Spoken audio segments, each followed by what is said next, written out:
Melissa, George, welcome to the Rocky Mountain Writer Podcast. Thank you.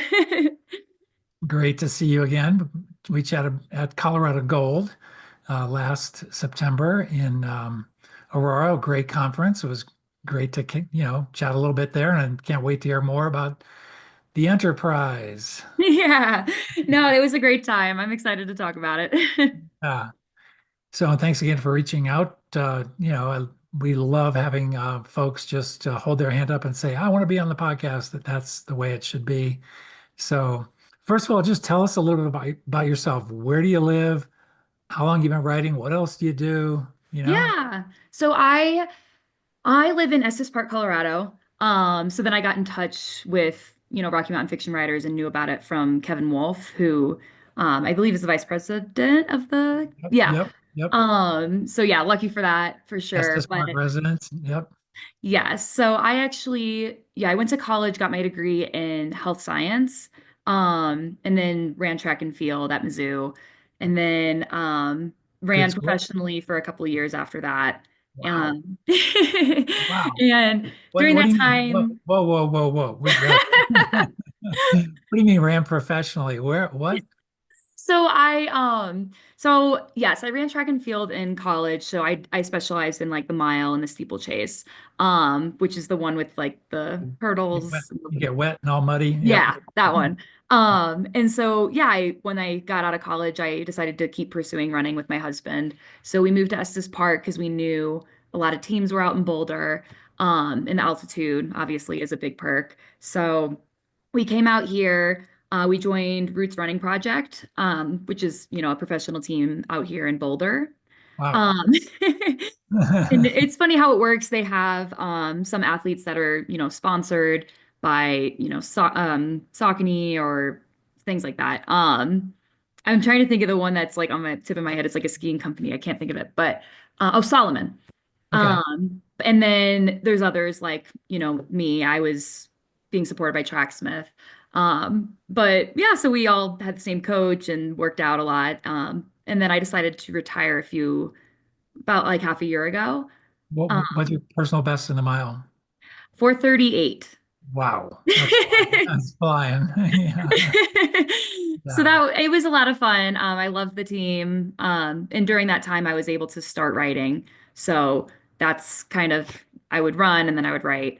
And then at the same time I was getting my master's in public health. So I write like dystopian genre, which public health I am luckily able to incorporate a little bit with like disaster management type stuff. So It could be reality soon.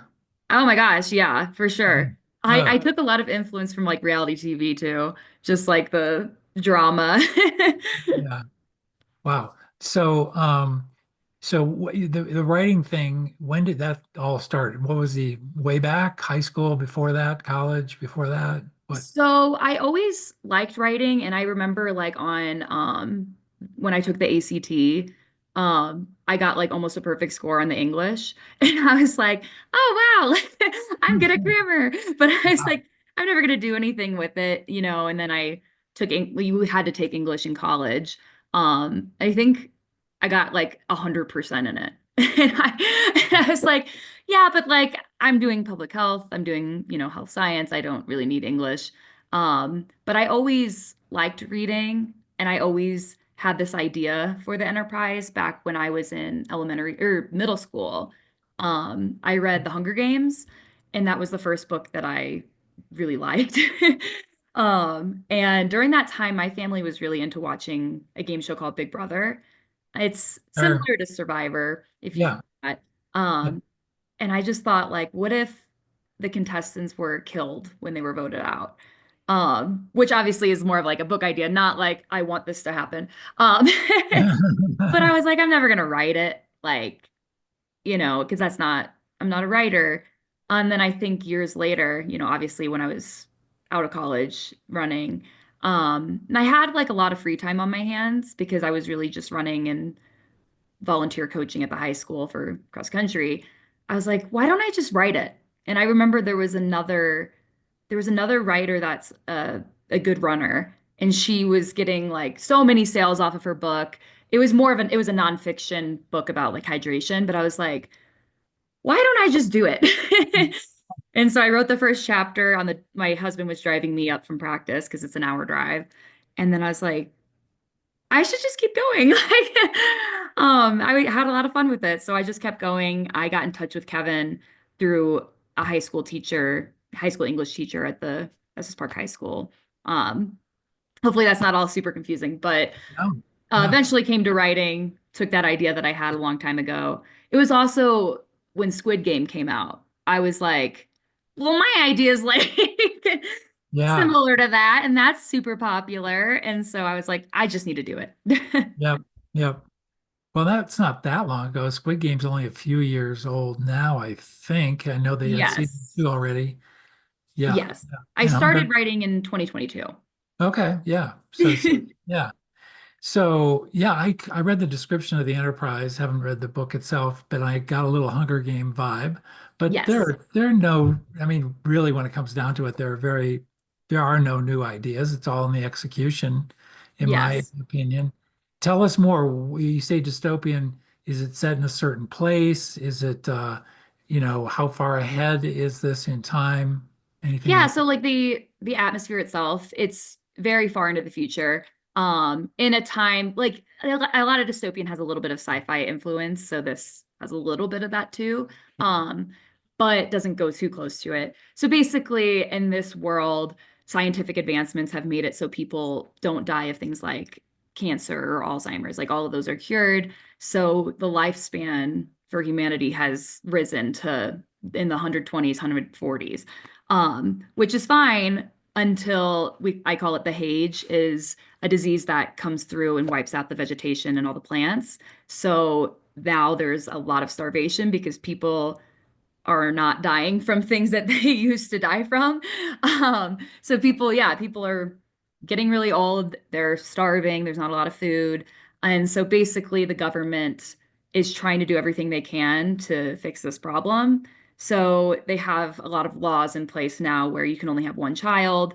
You have to be 30 years old to have a child. Um, every crime is punishable by death. So it's a very strict society with with high risk. So like even things like stealing a loaf of bread, death penalty. So yeah. yeah, yeah. So and who's your main protagonist? Her name's Iris. She's 15 years old. She was born before the age restriction. So you have to be 30 years old to have a child. And her mom was not, she was in her 20s when she had her. So she's been in hiding her whole life, living under the floorboards, with her brother, who also was born before before her mom was 30. So they've been in hiding their entire lives. And to their understanding, that's how their life's going to be forever Wow. until. Yeah. And I assume Iris gets involved in one of these Big Brother-esque situations. Yeah, so they get discovered, their existence gets discovered, and they get taken to the Enterprise, which is essentially a game show like Big Brother, Survivor. But yeah, when you're voted out, you're executed. And so it's a bunch of teenage convicts mostly, who have all it can range from, that I shouldn't have existed, like my mom, I was birthed before she was allowed to have children, or I mean, simple things like, yeah, I stole a loaf of bread or something. So there's also a component where when you're 16, you go to the assessment, and that's where they determine what your job's going to be. So a lot of people are avoiding the assessment because when you go there, you're never going to go home, is the rule. So a lot of people in the enterprise just avoided going to the assessment. So big crimes to not big crimes. Um, so yeah, everyone's in there. They're competing for the chance to pardon their crimes and get to live. Because otherwise, I mean, they would just be killed with the death penalty anyway. Is this would you say played for suspense, played for a little horror? Is it I R-rated? try I try to keep it away too much to go not too much horror because I do have a lot of like torturous aspects in it, but I try to steer clear of like I don't know, like ripping their nails from, you know what I mean? Like, I don't do stuff that's so extreme, but it is quite violent, a little gory, because, obviously when you get voted out, they come and execute you. So yeah, there's a lot of aspects that are a bit more grotesque, but I would say it's more kind of like thriller slash romance. Okay. All right.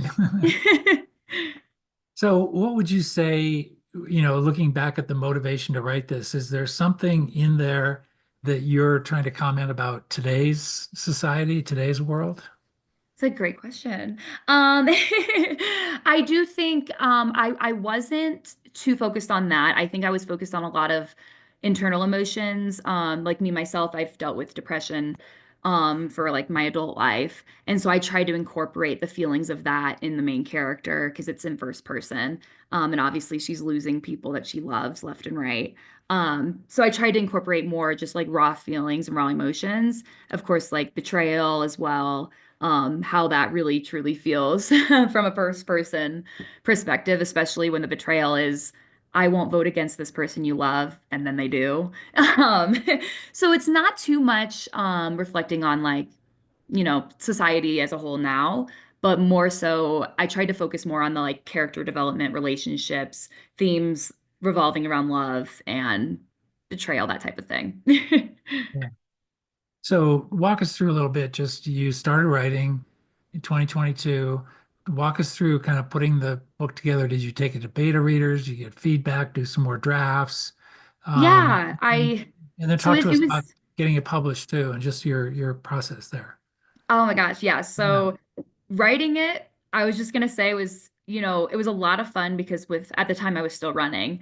And so I would go on a run and these ideas would pop into my head for what I wanted the competitions to be because they're competing for power, what betrayals were gonna happen. So that was a lot of fun. What was difficult though is there's several rounds of this game. And so having to determine like, okay, well, who has to win in order for this person to go home? Who has to vote this certain way? And so a lot of it was just as I wrote, it came to me as I wrote. Because I tried to lay it out, do an outline and be like, well, this person will win this, but then why would these people vote this way? So it was really hard. But once, you get writing, it's really nice. But yeah, for the process itself, I got in touch with Kevin because I was substitute teaching at the high school. And so I got in touch with him and he has a writing critique group. So from there, I learned like so much from them. I still am with them. We meet every Monday. And so I learned a lot about like story building, what works, what doesn't. They helped so much with certain things that I know there were like big competitions where they're like, that doesn't work at all. And I'm so much happier with what I've put together after that. So through that, I was still writing while I was sharing things with them. And when I finished, I knew I needed to go back to a second draft. It is a long book though, so that took a long time. Wow. How long is it? Um, it is, well, I mean, it's not super thick for, what a typical book is. It's just the font is a little Yeah. smaller than usual. Because of self-publishing, Ingram Spark costs a lot more to Right. have more pages. Um, Right. so it is quite above the word count that a traditional publisher would usually pick up. So it's I write around 220,000 words. So Whoa. Whoa. So that's why I decided to go the traditional publishing or self-publishing route because I Yeah. went to the Rocky Mountain Fiction Writers Gold Conference and I remember sitting there, how to get your book traditionally published in one of those, and they're like, honestly, if it's above 100,000 words, you're not going to get it traditionally published. And I was like, why not? Like Lord of the Yeah. Rings is like Fourth Wing, all of these things that are big now. When the Moon Hatched, I think, is so long. And so I was like, but why not? And a lot of it was like they're an established author already. Yeah. And so that was definitely a heartbreaker when I went to that and heard Yeah. that I wasn't the odds of me getting traditionally published were low. And so because I could see people were interested, and then as soon as they asked the word count, it was, kind of a letdown. So then I knew I needed to self-publish because I was not going to be defeated by that barrier. I really Yeah. wanted my work out. So I went through, did a second full draft, um, was still Wow. getting feedback from my critique group. And then I had to do a lot of research about, because, at the conference, there was a lot of, go through Ingram Spark. So I went to Ingram Spark, and then it was like, what's your imprint name? Yeah.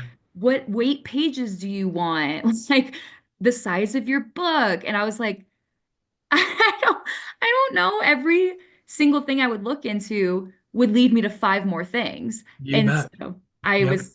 it was a long process of researching, which is why I want to eventually come back and do something with the conference and teach people how to go through Ingram Spark and navigate the site. Yeah. Um, It's fascinating too, though. You learn a lot. So much. Yes, Yeah. there were so many videos that Yep. helped me. You have to format it all on Word, unless you want to spend a lot of money, have someone else format it. But on a budget, we were learning ourselves. And I actually utilized Reedsy to get an editor. So I have a legit editor. Um, but past there, I mean, yeah, Ingram Spark publishing process took a while to figure out, but we got there. I had to get an artist and everything. But yeah, so it was a long process. It took about 2 years in total from writing to publishing, but worth it. And won an award. And I what? And you won an award, did you And I not? won an award. Yeah. In fact, I Yeah. think when you held up the book, I could see the sticker on there. Yes. So it was a distinguished favorite for the Independent Press Awards. So we got these stickers to put on here now. This one this is from Barnes and Noble, so it's a signed edition. Yeah, right. Um, but Is that yeah, so Colorado Independent Press, CIPA? that this one was it was just Independent Press Awards Okay. for All the right. whole country. So Yeah. I have submitted for the Colorado one though, so we're still waiting to hear back about the results for that. Fantastic. Wow. Wow. Well, I mean, that must be just a great feeling to see it all come together, obviously. Yeah, I think to see more than my mom liking it Yeah. was really nice for sure. Yeah. It's got some good reviews on Goodreads, which is definitely heartwarming. And yeah, to see, meet people at Barnes and Noble and book signings is really, really fun. Yeah. I was about to ask, what are you doing to get it out there? Are you doing some bookstore stops and other events? Yeah. I think the biggest thing is definitely the book signings. They're the thing I like the most, the thing that typically has the most results. Because, it's hard to get the word out about your book, but when you are in the store, people walk in and you say, I always have the same script. I'm like, I'm signing my new young adult dystopian if you're interested. And I have a big sign that's like, readers have been comparing it to Hunger Games, Squid Game, Big Brother.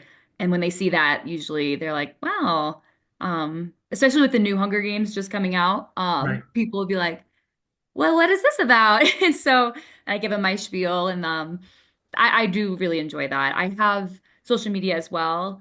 So that's been somewhat successful. It's hard to go viral for sure. Yeah. But yeah, Well, just I, doing the best.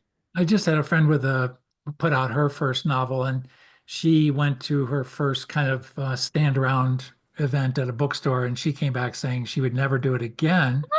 I said, actually, it's a great way to meet readers. If people walk into a bookstore, they're looking for a book, and sometimes Hmm. they have no idea what they're looking for.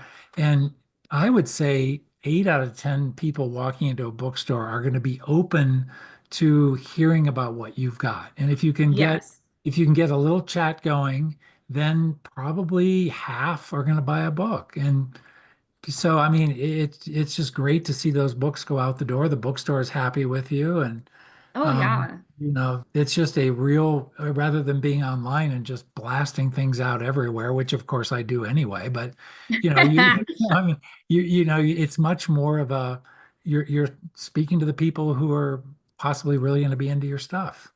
Yeah, it's a lot of fun too because I mean, you have to be ready and okay with rejection. I think some people will walk in, I'll say I'm, same thing I just said, I'm signing my new young adult dystopian and they're like, I'm here for the nonfiction. Yeah, And you're yeah, like, then you won't like this. yeah.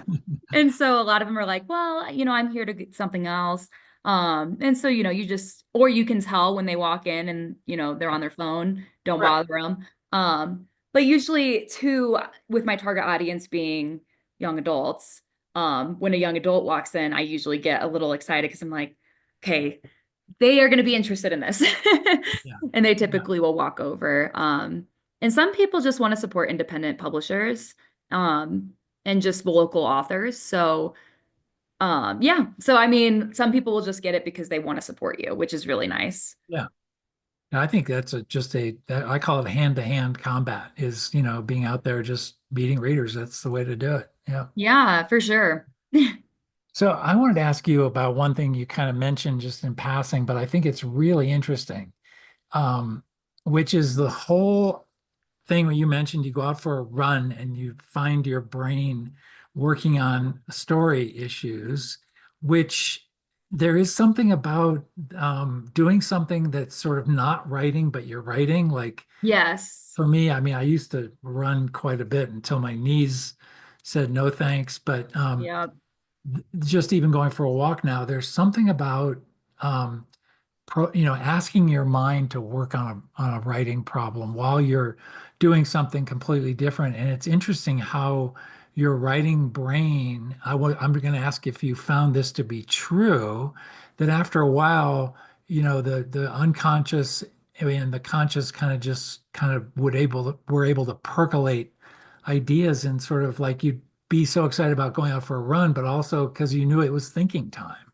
Oh, yeah, for sure. I mean, there were times I think when I was injured, I'd have to cross train.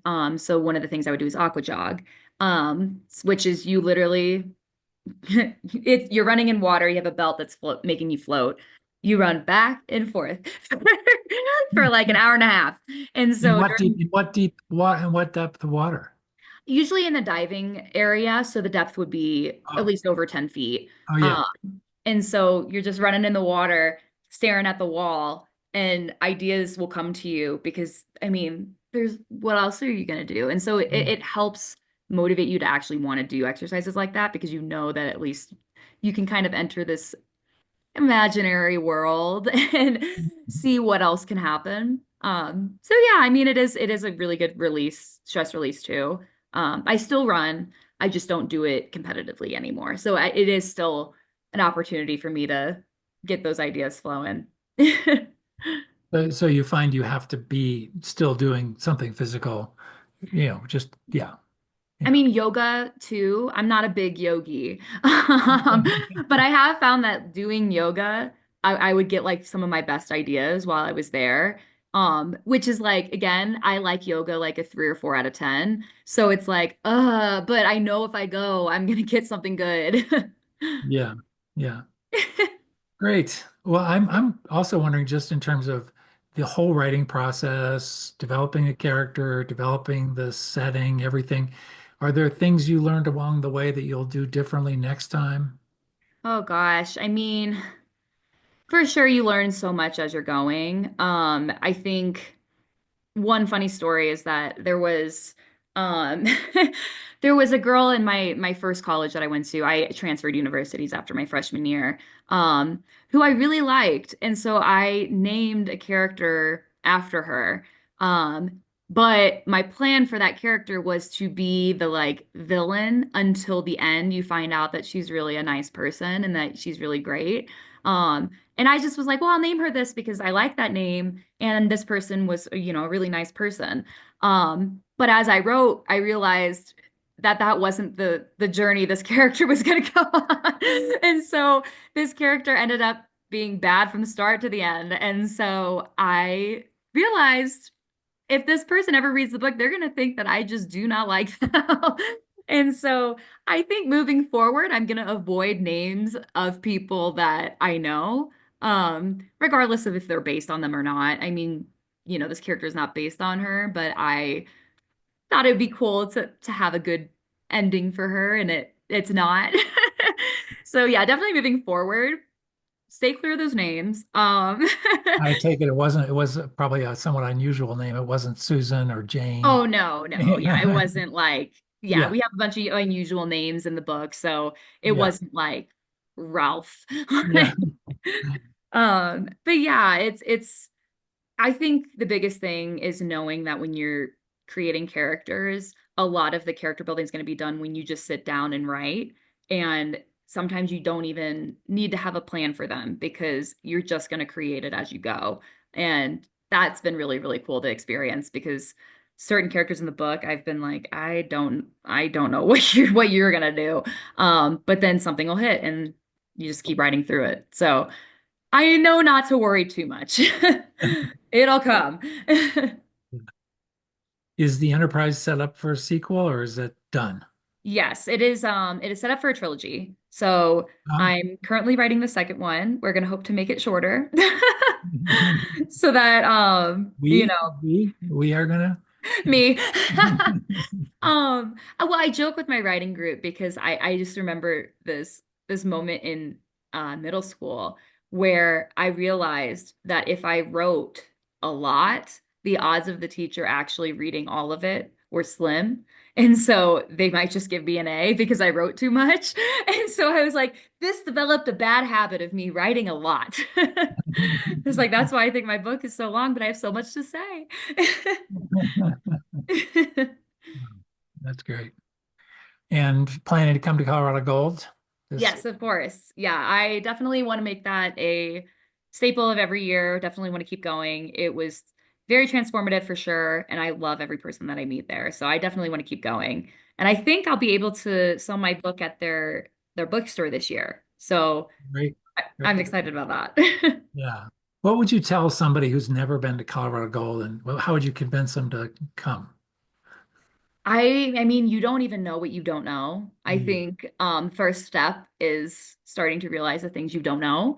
Um and also having the support of so many other writers. I just think the relationship that you form with writers is different than any other relationship because I mean, we all are going toward the same thing and everyone's super supportive of each other because there were so many people that we would just exchange books or we would exchange, business cards so that we could keep in touch. So I mean, it's such an incredible community. So I think even if you're just skeptical, you're just getting into writing, you haven't even written anything, it's a great opportunity to just meet other people and form connections, form a network.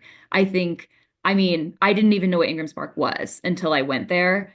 I didn't know that maybe self-publishing was the route I needed to go until I went there. So you learn so much that it's so worth every penny. And okay, the food is really good. They Yeah. knock it out of the park every year. Yeah, I agree. The food was really great. Yeah, absolutely. It's just, I mean, it's just, meeting people, finding your peeps, so to speak, and building your network. The variety of people, the variety of journeys that come together. I remember my first time, and I've been to probably 20 of them, but it could seem intimidating, but as soon as you get in a small group talking around over breakfast or over a coffee or drink or something, whatever it is, it's just everybody's there to help each other. There's really no hierarchy at all. Hmm. Yeah. Oh, for sure. Like Yeah. what I didn't realize going into it was that the people, I thought that if you had that little, I don't know, ribbon on your thing that said like presenter, I thought you were like way above me. I was Yeah. like, yeah, and then I would see them at other workshops, and then I'd be like, oh, we're all just the same. Yeah. Like Yeah. you are an expert in a certain area, and you're learning about other areas that you might not be an expert in, and so it's like you realize that these people are all just like you. They all just want to help each other, and so it's just really really cool. And I think obviously the aspect of getting to pitch to an agent is so incredible and it's even if, it doesn't work out, you get experience with it and now you know what not to say or Right. what makes them interested. So, Right. Yeah, one year Jeffrey Deaver was the keynote speaker, and published, I think it's something like 50 million books. Look up Jeffrey Deaver, and he came and I looked over at a workshop once and he was sitting in the back row taking notes from, Yes. and it's just that's the attitude. Yeah. Yeah. Yeah. It's even like people that are there as agents, like sometimes you see them in there too. And so it's really interesting because everyone's the same. Like, Yeah. Yeah. It's so true. So true. hmm Well, Melissa, this has been great. Really, congratulations on the Enterprise and good luck with whatever's next. Before we let you go, we always like to get a recommendation for a book or another writer you think more people should be reading. Yeah. Well, thank you, first of all. And I think I got two for you. Right? This one's not Loud of This World, but Suzanne Collins just published her new Hunger Mhm. Games book, Sunrise on the Reaping. I have been telling people the second best book you'll ever read is The Enterprise, but the best book you'll ever read is Sunrise on the Reaping. Because I said I have never cried so much after reading a Wow. book. It was absolutely incredible. But in terms of other authors people might not be as familiar with, Alex Astor is incredible. She wrote, I think she got famous over TikTok, but she wrote Light Lark. That's going to be a 5 book series. She has the first 3 out and incredible. If you, there's ever a moment where in your book where I'm like, I did not see that coming at all. Like I gasp, then you're an incredible writer. Um, she just came out with a new book as well, Summer in the City. So she's an incredible writer. I mean, I will read anything that she writes. Great. And just quickly back to the Hunger Games. Are you a fan of the movies?